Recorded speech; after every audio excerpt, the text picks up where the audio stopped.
Hey, y'all. I bet you didn't expect to see me on a Thursday night. I didn't expect to see you on a Thursday night.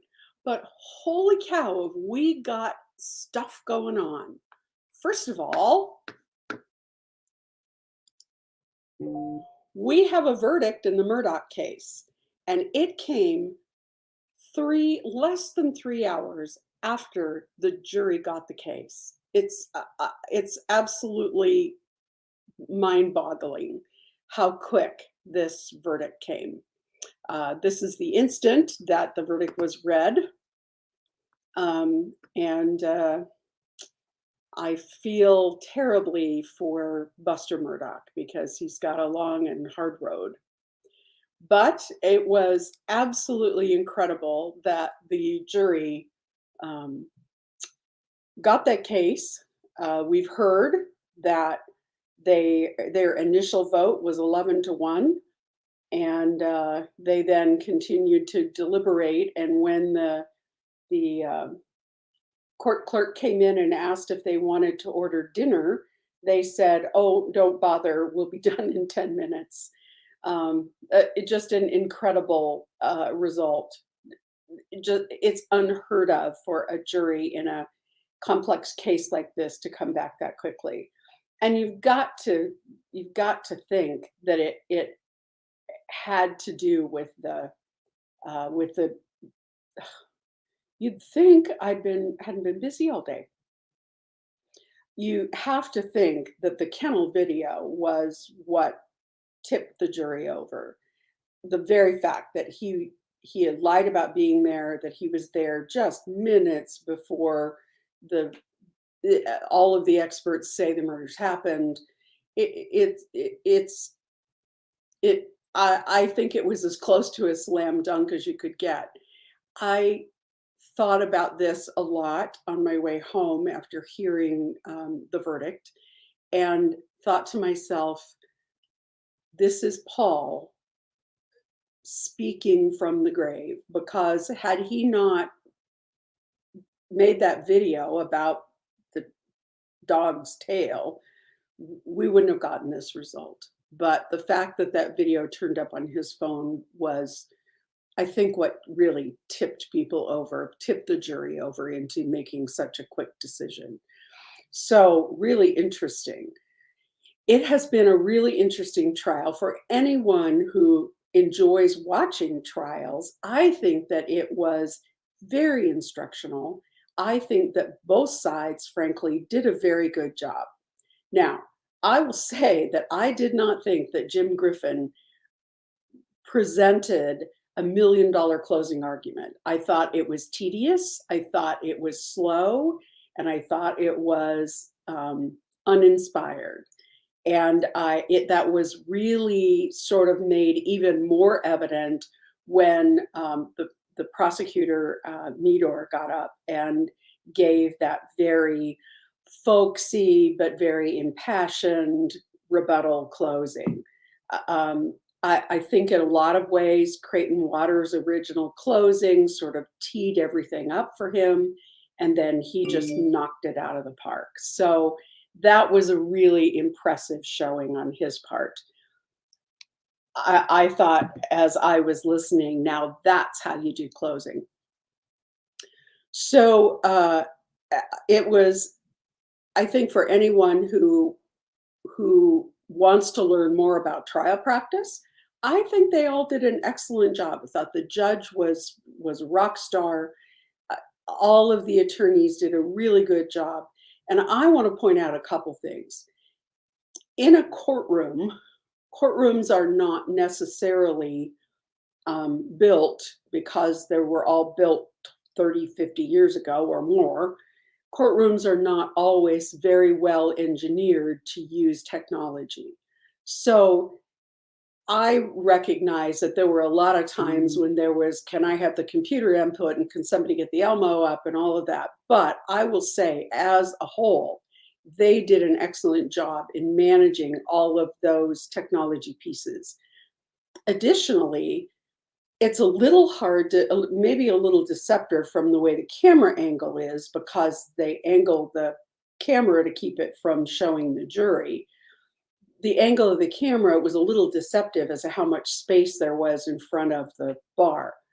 That is not a large courtroom. So they were tripping over cords and tripping over technology and trying to sort of dance around a little bit to get enough space to do some of those demonstrative sorts of testimony, like being able to point to things on pictures and charts, being able to show those dowels that talked about the direction of bullets. And so it was a pretty well orchestrated waltz that they did in a small courtroom and with a lot of technology. And I thought they all did a very good job at that. It's evident that the defense team, particularly Dick Harpootlian, may not be the most adept at technology, but he did seem to get the job done. So it was definitely well worth watching. The cross-examination of Creighton Waters did of Alec Murdaugh was fascinating. It was a real departure from all of the sort of general rules of thumb that are suggested that you use in cross-examination. However, it really did. Cross-examination is usually you're encouraged to ask those sort of leading questions. Isn't it true that you did X, Y, Z? So the answer is yes or no. Didn't somebody else testify to XYZ, or didn't you tell the police XYZ? So it's a lot of yes, no kinds of questions. Creighton Waters took a different approach and allowed a lot of open-ended questions that allowed Alec Murdaugh to really kind of run away with it at times. And there were a lot of commentating lawyers who were like, no, that's never what you do on cross-examination. But I thought that it was a good judgment call on his part, because I think that he gave Alec Murdaugh the opportunity to show his true colors and to really prove who he really was. And I think as that cross-examination went on, you realized, oh, I see what he's doing here. So I think he did a really good job with that. I definitely, there was one piece that had I been putting together, and part of this is you have to sort of run with the case law in your jurisdiction. So I'm not a South Carolina lawyer, and I don't know if there's case law that could have precluded him from doing this. But he brought up this element of, are you a family annihilator? Now, the concept of a person who is a family annihilator has a really specific definition. It's a social science psychological definition. If you take the newsletter, you have seen my outline of what constitutes a family annihilator and what some of the factors are in considering whether someone is a family annihilator. And Alec, in a lot of ways, met a lot of that criteria. Creighton Waters brought that up in his cross-examination, and Alec said, no, I am not. Now, it would have been, in my mind, smart to bring somebody in who could then talk about not make the connection, yes, I think Alec Murdaugh is a family annihilator, but I think because I think that would have been a bridge too far, to quote Judge Nelson. But I think that he could have very well brought in an expert to talk about what are the properties of a family annihilator. Then he would have been able to get up in closing argument and say, you heard this doctor talk about what it means to be a family annihilator and some of the factors and the the personality traits that go into what psychologists consider a family annihilator. Let's look at those things and let's see whether whether any of the testimony that you have heard gives you any pause when it comes to whether or not Ellick is a family annihilator. I think that that argument could have been made. I know it would be a little tricky getting in that information.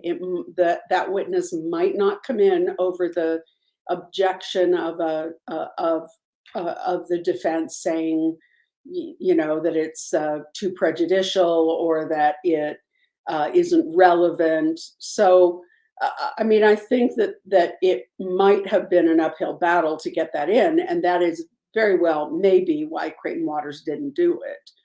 But I think that had the jury, in this case, hindsight, you look at it and say, well, they came back with a verdict in less than 3 hours, so obviously they didn't need to make that connection. They had made that connection without having that information. So, it kind of is, maybe it's moot right now.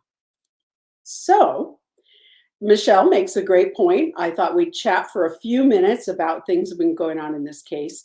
And then I'm going to take as many questions as I can before the hour's up. So let's move on to the Vallow case, because the reason I scheduled this surprise live was because there's been an important development in the Vallow case. This morning, Judge Stephen Boyce ruled that he was going to sever Lori Vallow and Chad Daybell's cases. Now, this has been looming for since January, maybe even in late December, when what happened was, we know the prosecution has been sloppy in the way that they have provided and released discovery to the defense. And John Pryor has been complaining about this for 2 years. But I think the thing that really tipped the judge over to make a decision to sever the cases was this newly identified DNA evidence. So just for a recap, for those who might not be as in the weeds on these as I am, early last year, prior to Lori being found to be competent, the prosecution notified the defense that there was DNA found on the duct tape that JJ was wrapped in that was such a small sample that it would likely consume the entire sample to test it. So in general, what happens is you save as much of the sample as you can so that it can be retested. So if you have a sample that's, 100 milligrams, you would save 50 of that in case it needs to be retested. So, but what has happened in this particular case is that there are two samples that they believe there was not enough material to be able to test it twice, that there was only enough material to test once and it would get used up. So they notified the defense, and John Pryor said, well, we need to come up with some sort of a plan for how we're going to test and how that's going to work, because we're only going to get one shot at it. And the prosecution said, that's great, except that Lori's case was stayed and they did not feel comfortable, because we're only going to get one shot, in going forward with that testing without her participation, and her case was stayed. So it wasn't until she was found competent in April that they were able to go forward, get an agreement, and get that DNA testing off to be tested. Then there were some logistic problems. They had sent the sample to some test back east, and it had to come back. And there was a variety of issues that slowed down getting this testing done. In the process of preparing that sample for testing, they found 2 more hairs in the duct tape. They must have been body hairs because they're very small samples. Once again, it would be a sample that would be consumed by testing. So they went back to the defense and said, these 2 samples have been discovered. And then began the process of trying to figure out if and when and whether they were going to test those samples. So everyone agreed that they would test those samples, that the prosecution arranged to have the samples sent to a specialty lab that could do the testing quickly and could also do more sensitive testing than the state lab could. So those tests came back, and the report actually came back last Thursday. So the judge said, I'm going to reconvene a hearing on Monday, and we will discuss what to do. And on Monday, the prosecution came across with yet another report having to do with that DNA. The defense said they handed it to him in court. We don't have time to review this. I need to talk to my experts. And so the judge ordered that today they would have a hearing to determine what was going to happen. Now, at the earlier hearing earlier this week, the judge took everybody into chambers and they had an in-depth discussion, sealed discussion about the substance of the evidence. What we know now is that there is an unidentified DNA profile on the tape. Those newly discovered hairs produced an unidentified DNA profile. Now, we don't know what that means. We don't know at this point whether it could be connected to something else, but you also have to understand that duct tape is sticky, and depending on where on that roll of duct tape this DNA it was located, it could have been on the end of the roll, and somebody else could have left their DNA on it, or it could have just been transfer DNA from wherever the crime scene was that was picked up on the duct tape, because duct tape is a huge conductor because it's sticky. So the very fact that there's unidentified DNA doesn't necessarily mean that it is exculpatory for anybody, but it is worrisome enough that Judge Boyce said, Mr. Pryor is correct, he needs more time, but here's the glitch. The glitch is that Lori has never waived her right to a speedy trial. So she is past what would be a reasonable, past her statutory speedy trial date. The judge found good cause to continue it for 40 days or whatever it is that went past her deadline because of the difficulty of scheduling 2 things, because the original January trial was vacated because of questions about her mental health, and because it was so difficult to get a new trial scheduled in Ada County. So the judge is not going to bump up against that date. But what he did do is he severed the trial. So Chad Daybell's trial is going to be tried at a later date, and Lori Vallow's trial will go forward on April 3rd. Now, I have been hearing rumors that there's settlement conversations going on with Lori Vallow. To date, Every indication we have is that she is not going to plead guilty. She believes she will be found not guilty. She believes that that everything that she did was right, and that she is not guilty, and that she is not going to be found guilty, and that this is only a minor inconvenience because God is going to deliver her from this from prison. So all indications going forward are that she is adamant that she is not going to give up her right to a speedy trial, and that she's not going to plead.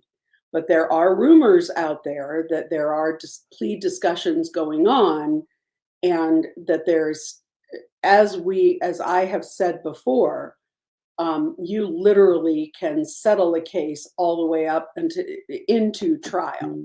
Until the case goes to the jury, you're free to settle the case. So it is still possible that there could be a settlement. What does that mean for me? Well, if the trial doesn't go forward, it's likely that the judge is going to keep the Freedom of Information Act will continue to apply to Chad's case and won't allow a release of any of the documents.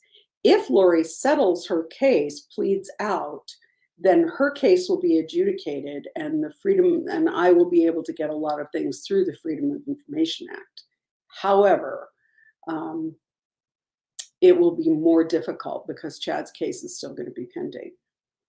I suspect if she pleads out, he may plead, but I don't know.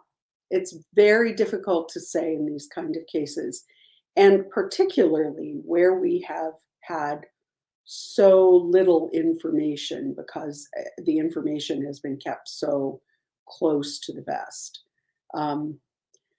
So I don't know. I am hopeful that Lori's case is going to go forward in April as planned. I am hopeful that if it doesn't, it's because she has pled out, and we can all move forward as we wait for Chad's case to go to trial. The judge was very clear that he believed that if Chad's case were set over with the Ada County docket in the shape that it is, that it would be unlikely that he would get to trial before the end of this year. So it could be a really long haul. We could be talking about the University of Idaho murders being resolved long before the Vallow case. It's unbelievable how long this case has taken.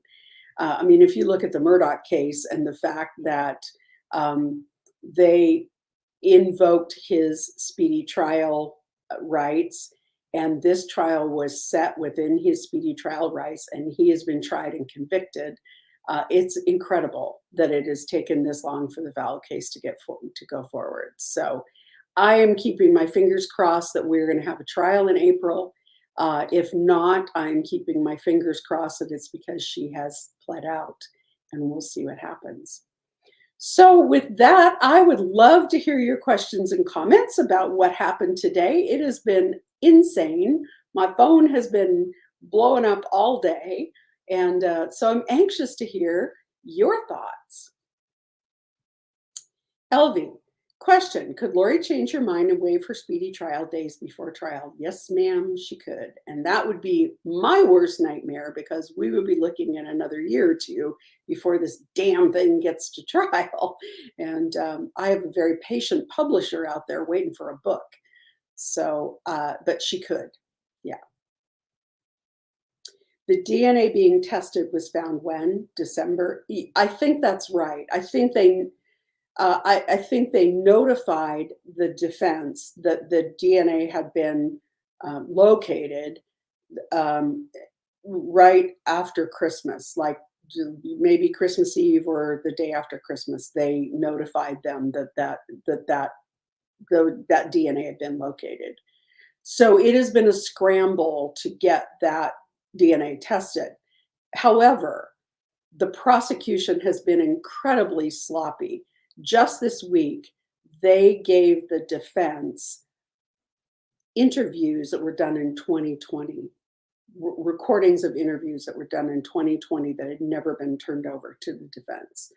So, and I understand that these are small jurisdictions, but I submit that rather than bringing in an outside consultant to consult on the trial practice, they should have hired a discovery clerk to make sure that all of that discovery was being managed. They keep talking about the huge amount of volume of discovery that they have, and I don't dispute that. But I've been involved in big discovery cases. And if push comes to shove, the prosecutor is responsible for making sure that all of the discovery gets turned over. The prosecutor doesn't get to decide what they think is exculpatory or not exculpatory. That is a defense call. The prosecutor's obligation is to turn everything over. They don't get to pick and choose. And John Pryor's been pointing this out since the very beginning. And Lindsay Blake in today's hearing said, well, we don't believe that any of this information is exculpatory. And Judge Boyce finally has run out of patience with them and said, you don't get to decide that. You don't, that's not a determination the prosecution makes. That's a determination the defense makes. And your obligation as a prosecutor is to turn everything over. So don't come to me and tell me the bulk of all of the evidence, the majority of it was all turned over. Because that's not the standard. The standard's everything. So I actually was happy that Judge Boyce was pushed back a little bit on the prosecution. To date, I don't think he's been that great about doing that, but he did it this time. So I was happy about that. I think the prosecution has been incredibly sloppy, and there is no excuse for them just finding discovery because they're going through their file boxes getting ready for trial. Question 1, would Alex's defense know from discovery about the phone call? And if so, why were they not prepared for the fallout? I think you mean the kennel video. So it's interesting, and it sort of points up my point about discovery. In the Murdaugh case, they they turned over everything they had, but of course, investigations go on. One of the problems they had was Apple has always been very proprietary about their software and their encryption.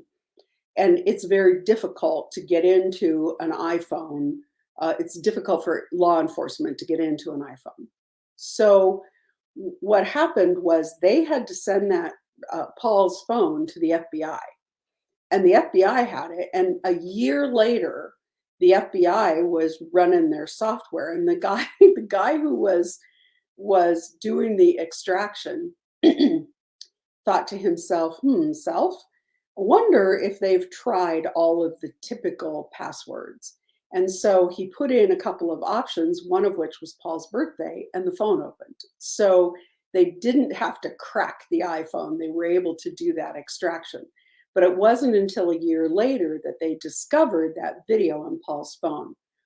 Because what happened at the kennels was Paul was having this back and forth conversation with his friend Rogan about the condition of the dog. And Rogan said he tried to FaceTime with him, and the signal wasn't good enough at Moselle to do that. So he instead said, just take a video and send it to me. So Paul took the video, but it was never sent. Likely because Paul died before he had the opportunity to send it. So when they did the extraction on Paul's phone a year later, then that discovery was provided to the prosecution, and the prosecution provided it to the defense. So they got the information. I don't know when that discovery was provided, but it was several months ago. yes, they were going to have to prepare for the fallout. But I really think that until they saw how the prosecution's case came together, they were unclear whether or not it was going to mean Alec was going to have to get on the stand. I think the significance of that is that it was that when he got on the stand and admitted that he was down at the kennels and that was his voice on that recording, that was the first time anybody, law enforcement, his family, his associates, knew anything about it. Now, I'm sure his lawyers knew about it, but nobody else did.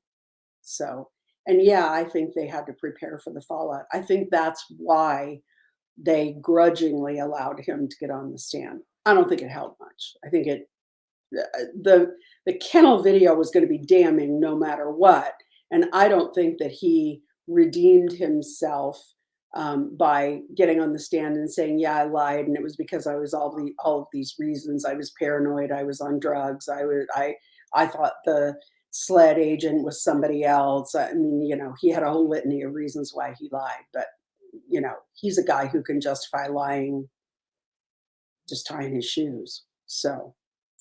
Second question, what if Chad becomes indigent because his money ran out? I can see it coming. I think that's always been a possibility ever since he signed his house over to John Pryor. I'm sure that that has long since been exhausted. The issue is we don't know what the arrangement is between John Pryor and Chad. We don't know what their agreement is and what John Pryor has said he would do.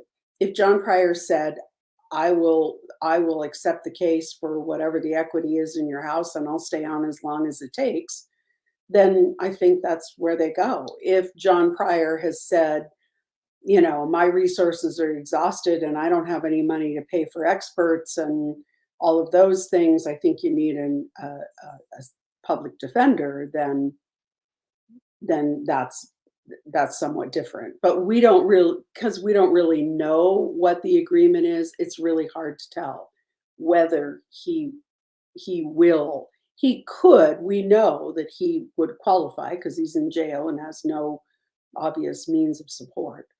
But whether he will or not, that's between him and John Pryor, and I don't know. Will Judge Boyce still preside over the case in Ada County? Kim, thank you so much for your donation. I appreciate it. I want to remind everybody that no matter, even if it's Thursday night and it's a surprise live, all donations that come in through Super Chat go directly to our moderators, and I guarantee you they appreciate it. So, Kim, your question, will Judge Boyce still preside over the case in Ada County? He will. The rules in Idaho say that it is the judge who is assigned to the case can decide either to allow the receiving jurisdiction to appoint a local judge, or that judge can travel with the case. And Judge Boyce has opted to stay on the case and to travel with the case. So he will be presiding here. I'm in Boise. He'll be presiding here in Ada County.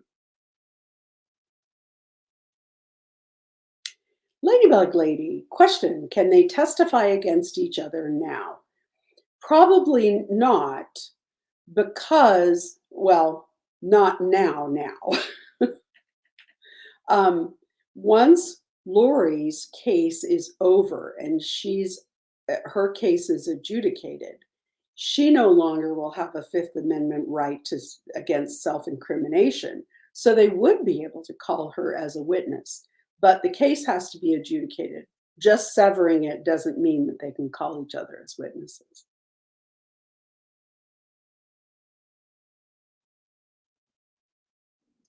Sharon, why are they holding back giving up discovery? Is there something in defense favor in there? Why would they risk an entire case? I've given this a lot of thought. I practiced a long time, and I I think most prosecutors understand the rules, and I think most prosecutors would not go out of their way to intentionally sandbag the defense.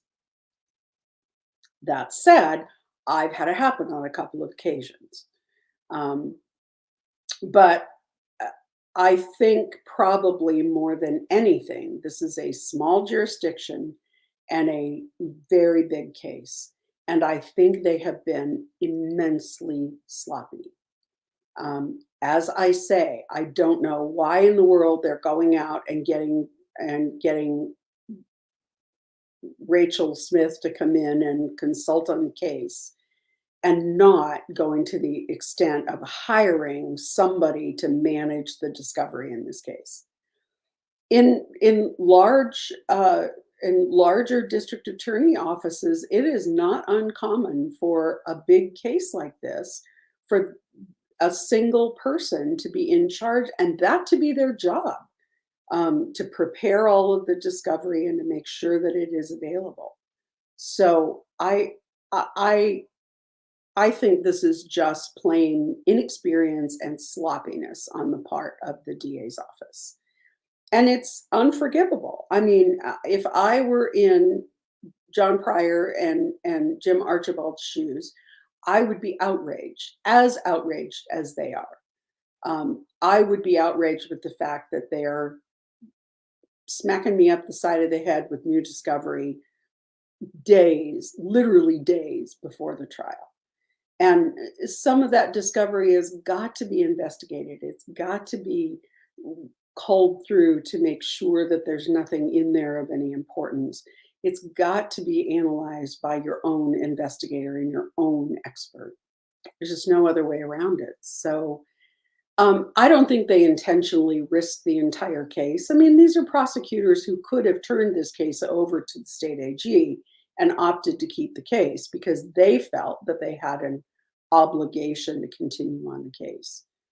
I think Rob Wood has always felt that he had an obligation to the families, but he's let the families down, and I think he should understand that this falls very firmly at he and Lindsay Blake's feet.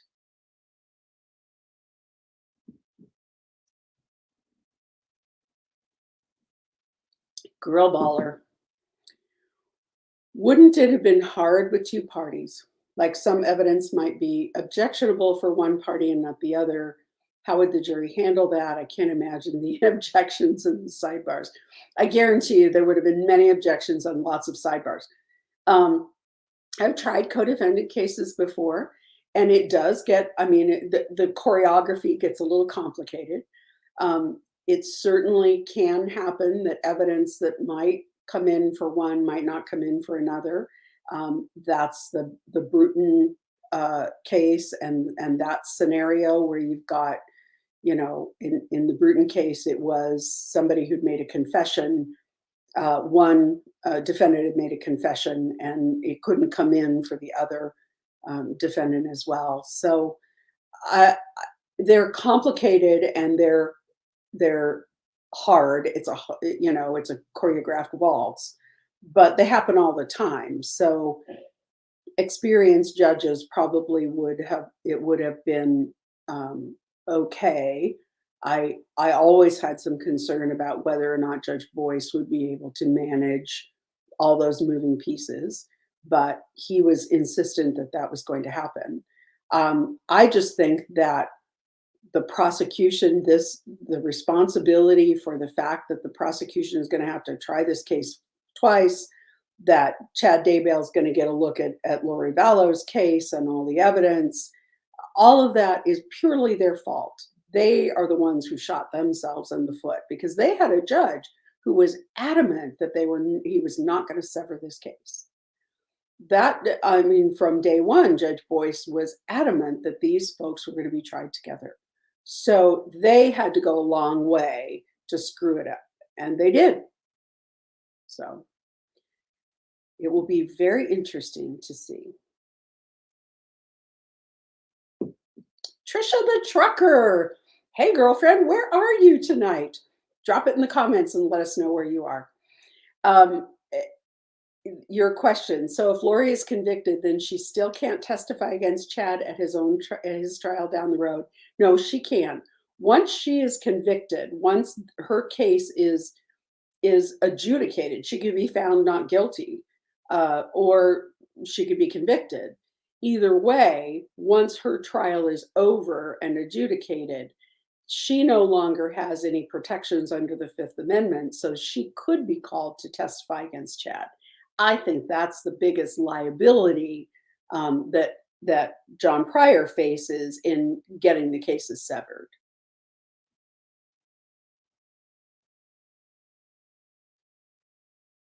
Rhonda Manos, do you think Lori will waive her right to a speedy trial now that the cases have been severed?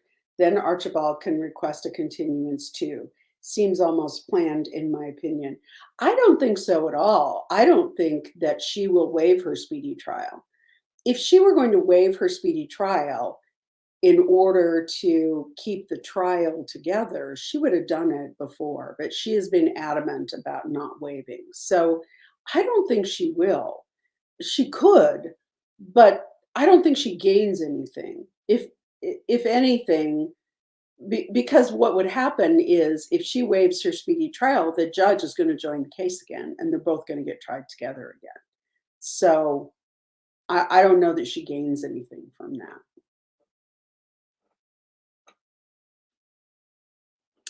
Oh, Trisha the trucker says she's in Dallas, Texas tonight. Well, Trisha, I hope the weather in Dallas is a whole lot better than it is in Boise, Idaho, because it is cold and gray and blustery and predicting snow overnight. And I'm over it. LV, question. How well can Archibald use these discovery issues to create reasonable doubt? How would you use that in trial? It's a little more difficult in trial because it's more of an technical objection. I think that the way that he uses this is he files a motion in limine, meaning limiting what comes in. It's a pretrial evidentiary ruling, and asks the judge to keep everything out that has been only recently provided. So he files a motion to keep all that stuff out. If the judge grants that motion, then that evidence will not come in at trial. That's the remedy for a discovery violation. But I think he's got some appellate issues that are going to be very helpful to him based on the fact that the prosecution has not provided discovery, particularly if that DNA evidence, that new DNA evidence, ends up being exculpatory. I think there's a huge issue with that. And I mean, there's nothing Archibald can do about it. He said on the record today, I finally got to listen to the recording. He said that he and John Thomas talked to Lori every time they talked to her about speedy trial, about whether or not it's a good idea to waive. And she has been firm that she's not waiving speedy trial.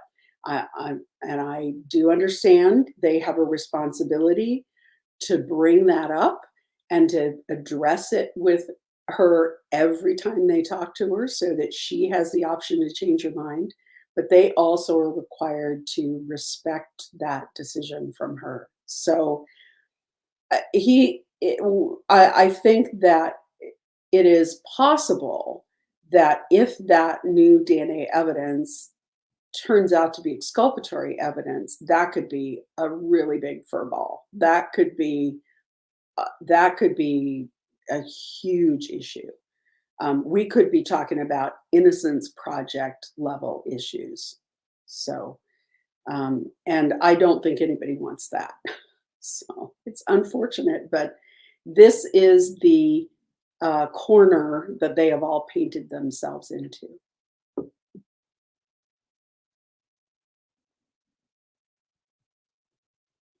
Hi, Kim Smith. What do you think the real reason this case is dragged on and on? Have you ever seen it in other trials? I have seen other trials take a long time to get to trial. It's rare that you have a trial that takes a case that takes this long to get to trial when you have a defendant that has not waived their right to a speedy trial. I think there are a couple of issues in this case that are unusual and sort of um, extraordinary. First, we have COVID. So, if you recall, the children's bodies were found in June of 2020, but it wasn't until May of 2021 that they were able to present the case to the grand jury. Now, not all of that was just sitting doing investigation. Part of that was the fact that that there was a shutdown and that COVID precluded them doing holding any grand juries. So a year of that was really thanks to COVID. And then we had the overlapping with that COVID time period. We also had Lori 10 months in treatment to be restored to competency. Both of those things taken together really prolonged this case beyond what would be normal, even in a slow moving case. So, and I don't think anybody can predict either one of those things. Those are things that are sort of outside of the court's control, certainly outside of the attorney's control. They don't have any control over whether their client is competent, and the prosecution certainly didn't have any control over grand juries being shut down for a year. Brennan Tube, do you think it's possible Lori will waive her speedy trial rights now that she knows her and Chad's cases are severed and she won't be in the courtroom at the defense table with Chad? As I've said, I don't think so. I think if she were going to waive her speedy trial rights, she would have done it by now. Because there's been a great deal of pressure to continue the case and allow additional time. And I'm certain that her lawyers advised her that based on Judge Boyce sort of telegraphing his intentions if this DNA issue didn't get resolved, that he was sort of leaning towards severing. I'm sure her lawyers have had lots of conversations with her about that. I don't see her overarching desire to be in the courtroom and at the defense table with Chad. Yes, she likes being there, and we have seen in the times that I've been in the courtroom, she is much more likely to position herself so she can see Chad. She's much more likely to kind of try and make eye contact with him. She leans her chair back so she can see behind her attorneys. I mean, she definitely is much more interested in making eye contact with him. He, I'm sure, has been advised, and he's a rule follower. He's malleable. So he's told, don't make eye contact, keep your head down, look straight ahead, look at the judge, don't, and for the most part, he does that. Occasionally he glances over. I understand at the last hearing there was some sort of eye contact and they mouthed something, but I don't know what that means. So I'm not convinced that she really wants to be in the courtroom with him. I don't think that would be enough to tip her over. And remember, if the cases are severed, if she doesn't go to trial in April and waives her speedy trial, the judge is going to rejoin those cases. It's just going to be a very long time from now. I think there's also, I think local county jails are not always that comfortable. And I think that there is at least a perception among inmates that being in state prison is better. There certainly is in Oregon. I don't know how many times I had clients say, just plead me out and get me upstate because I want to be out of the county jail. And county jails tend to be kind of pits. So I wouldn't be surprised if she's just saying, one way or the other, I want to be out of the county jail. That could be a factor too. Good questions tonight. Sharon Beam. Why are they holding back giving up discovery? Is there something in the defense favor there? Why would they risk the entire case? You know, I don't think there's anything in the I don't know whether there's anything in the defense favor or not. I don't think the prosecution's doing this on purpose. I just think they're damn sloppy. And I think that they don't have enough people and that they should have looked at their resources. Had they been more experienced, they would have understood that they needed a discovery clerk. They needed somebody whose only responsibility was to manage all of that huge volume of discovery.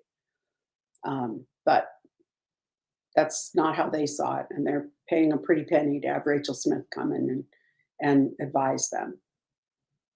$6,000 a month, by the way, plus travel expenses, meals, hotels, per diem, all of that. Hey, brown-eyed girl. Nice to see you here. Brenda is one of our two moderators. Sue Sparron question. Could a mistrial be called because of the meeting that Chad and Lori talked before trial and lawyers present and now could be witnesses? So as far as I know, that meeting never took place.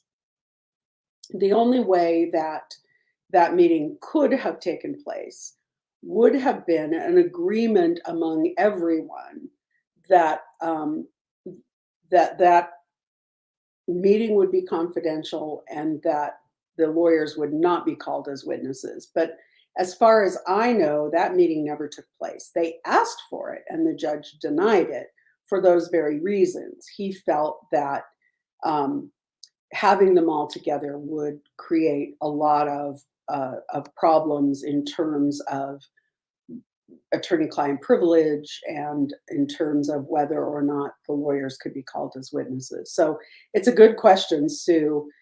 As far as I know, Lori and Chad last July had one unmonitored telephone call that everyone involved agreed to. And it may very well have been to talk about a settlement offer. But as far as we know, no plea offer's been reached.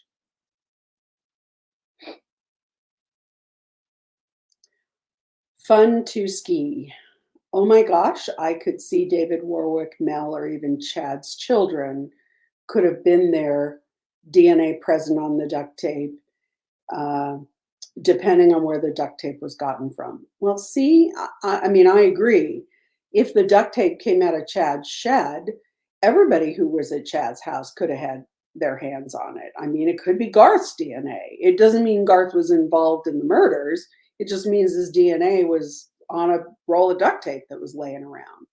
So I agree that I'm not certain that the duct tape could have a lot of, may have a lot of evidentiary value, but the defense can't know that until they get the results of the DNA. And to deny them that and to say, oh, it's not exculpatory, let's go forward, it is a miscarriage of justice. They're absolutely entitled to every scrap of discovery, and the prosecution doesn't get to pick and choose what they get. And I think that is a misconception that Lindsay Blake seems to hold, that she somehow has control over what she thinks is important and not. And that, oh, well, no harm, no foul if we just don't use the evidence. But that's not true, because the prosecution could say, well, we're just not going to offer the evidence that your client had a valid alibi and was someplace else. We're just not going to offer that evidence that somebody else's DNA was found on the body. Those are decisions that the prosecution doesn't get to make. It's solely in the discretion of the defendant and his counsel.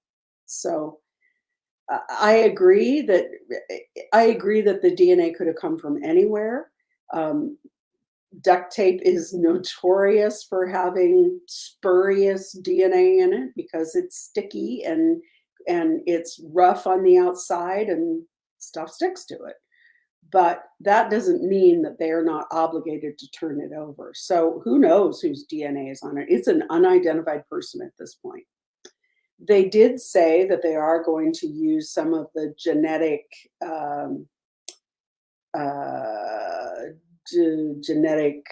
forensics and try and connect the DNA up with someone, but that's part of the reason why why Chad's trial had to be put out. So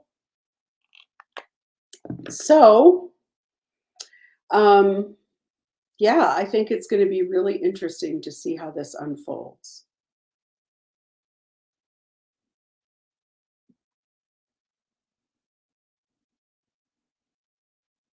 Hi, Elvie. Good question.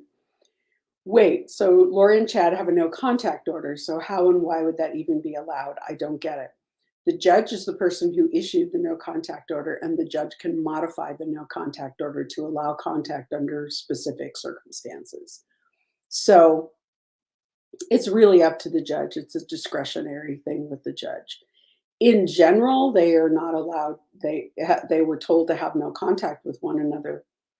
Although I think once they were both in jail and all of their contact was being monitored, I think the prosecution probably wanted them to have contact because it's very likely that they're going to forget that their letters and phone calls are being monitored and say things that they might not otherwise say. Trust me, I've heard those jail calls, and there's nothing that a defense lawyer loves more than to get a whole stack of jail calls in discovery and discover that their client has been confessing to their family members on the phone, on the jail phone, or trying to manipulate witnesses by calling family members and having them put pressure on witnesses. Yeah, that's not fun to get those. Tonya, question, isn't Pryor semi at fault for not going to view the evidence since it was available to him? I have been told that when the case very first started, John Pryor showed up with a terabyte hard drive and asked for all the evidence. So I'm not sure that it is entirely his fault. One of the things that John Pryor said is that in two different pieces of evidence, one being, those of you who are watching the Murdaugh case know what a Faro scan is. It is a laser scan that accurately measures crime scenes. And you can create a three-dimensional model of a crime scene based on a Faro scan. One of the things Pryor complained about was the fact that he got the face sheet, the cover sheet, that should have been on the file, that the associated Faro file, but he never got the data. And in every case, if you get a big data file like that, you want to have somebody who's an expert in Faro files go through and make sure that it was properly done. He hasn't been able to do that because he never got the raw data. He just got the, oh, by the way, there was a Faro scan cover sheet. So that's some of the stuff that's going on.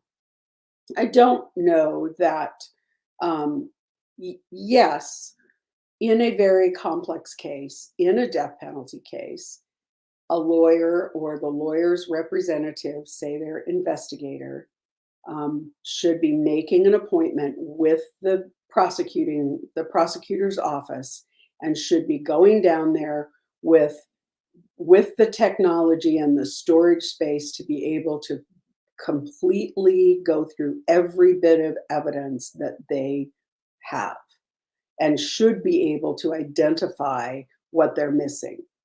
That said, it is the responsibility of the prosecution to turn it all over.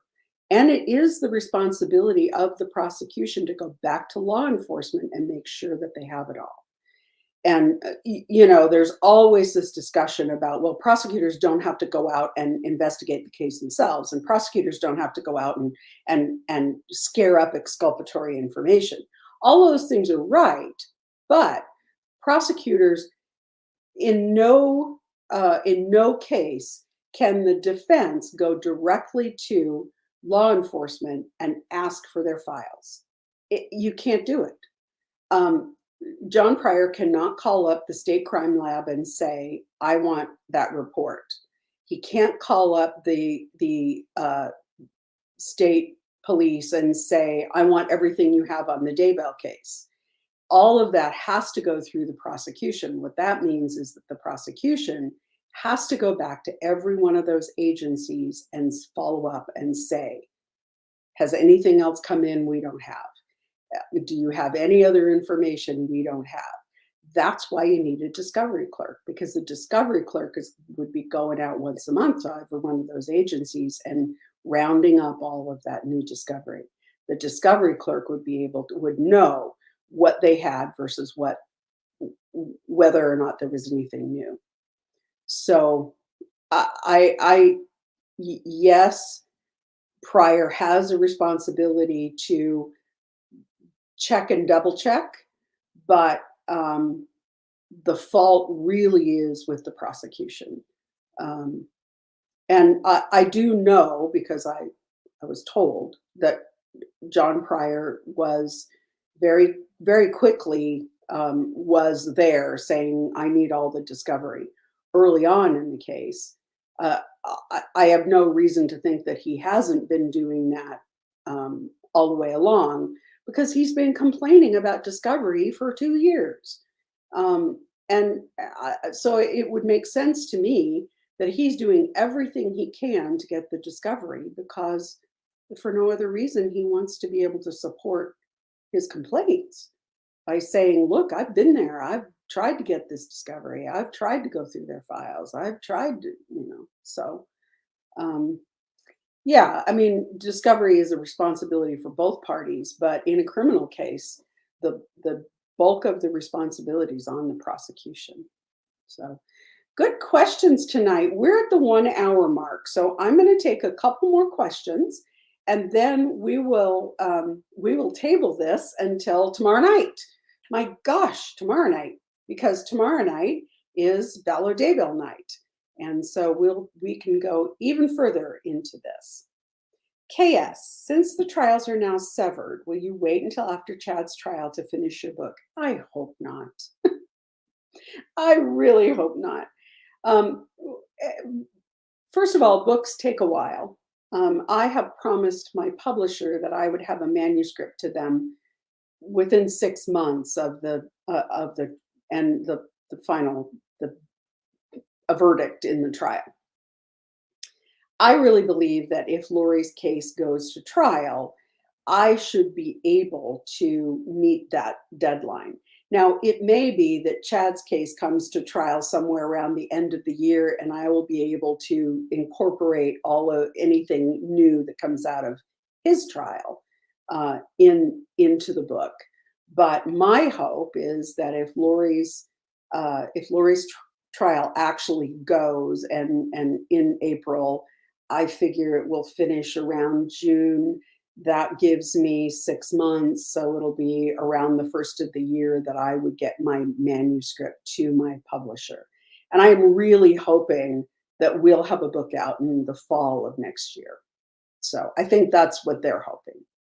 So great questions. I am anxious to get started and to really get stuck into this. And so I am hoping that once at least one of the trials has been adjudicated, I'm going to have access to a lot more information than I have now, because my goal is to write the most comprehensive book, not necessarily the quickest one. So, and in that regard, I appreciate that you are all hanging in there with me. Hi there, hi. Murdaugh question. Is there a benefit to trying the financial crimes, or will his admissions under oath suffice in civil court? So interesting case, interesting question. The financial crimes are criminal charges, and so he will be facing the same sort of trial if it were to go to trial. I suspect that when Dick Harpootlian and Jim Griffin decided that he was going to make those very pointed, very clear admissions under oath, that they believed that they would be resolving those cases with a plea. I would be very surprised to see any of those financial crime cases come to trial, because he's already made all of those admissions under oath. But they are criminal cases. The only civil case that is still going on is the boat crash case. Buster, Alec's son, who was sued in the boat crash case because he gave his younger brother Paul his ID, and Paul bought the alcohol with Buster's ID, and Maggie's estate have both settled in the boat crash case. There are still 2 defendants, well, plus Alec, so 3 defendants that are still in the case. One is Alec, who knows whether or not, when all this is over, how his financial situation is going to shake out between millions of dollars in legal fees and the fact that it's unlikely he can inherit anything from Maggie. Who knows how that's all going to shake out. So I don't know whether he's going to have anything to pay judgments with. But the other 2 are the convenience store and the bar where they bought alcohol. So they're both still in it, and that case is still pending. They were not willing to settle. So Buster and Maggie's estate are out, have signed settlement agreements and are out. And the rest of them, I don't know how soon they'll resolve that civil case. So that's Mark Tinsley's civil case on wrongful death case on behalf of the Beach family. But the financial crimes are actually state crimes. Russell Lafitte, who was his friend, who was the bank president at Palmetto State Bank, was tried in federal court because they were violations of banking laws. So he was tried and convicted of all of the shenanigans with Palmetto State Bank. And so it'll be interesting to see, but I would expect after Alec made all of those admissions on the stand that they will plead out those other cases. Great questions tonight. I am thrilled that I'm going to answer this last question from Sabrina. Sabrina, thank you for your donation to our moderators. I know how much they appreciate it, and I appreciate it because I need them. I can't function without them.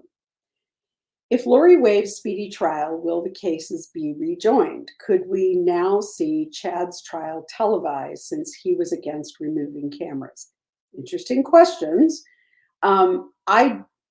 I think there is a chance that these trials are going to be televised. I think that there's been a lot of pressure on the court, both from the families and from Ada County, about the number of people who are going to be appearing to try and get in. And I think that there's an improving chance that he will allow a live stream for these cases when they go to trial. He has been adamant, and I don't think he's going to change his mind about any of the pretrial stuff. I do understand that his primary concern was in not further polluting the jury pool, for lack of a better description. So I think there's a likelihood that they may. If Lori were to waive speedy trial, the judge could rejoin the cases, and likely would rejoin the cases. I don't think she's going to waive her speedy trial. A lot of people, people can disagree, and I think there's a lot of people who do disagree, who think she's going to, for whatever reason, but I don't think she is. I think she's been too firm about not waiving. So I want to thank everybody for popping into this impromptu live. We have 415 people in the live chat. Your questions have been amazing, and for this very impromptu live. Please give us a thumbs up. Please subscribe if you haven't. Please hit the notification bell, because I guarantee I'm going to be attending the trial for the Vallow trial. And I very much will be trying to get as much information out as I can by doing short YouTube videos during the trial, as well as Twitter. We saw that a lot in a lot of the folks that were in the courtroom on the Murdaugh case used Twitter a lot to communicate what was going on in the trial. So I think we're going to, I think you are going to enjoy a lot of inside information if you click the notification buttons and you get notified when we do these impromptu lives, and they're going to happen more and more often. So thanks for joining me tonight. I know that there are other things you could be doing. I'm glad we got a chance to talk about these big developments in both of these cases. I'm still a little stunned over a 3-hour jury verdict in a murder case, but stranger things have happened. So I'm going to say goodnight to everyone. Enjoy your evening, and join us back tomorrow night for TGIF, where we'll have much more to talk about on the Vallow Daybell case. Thanks for joining us tonight.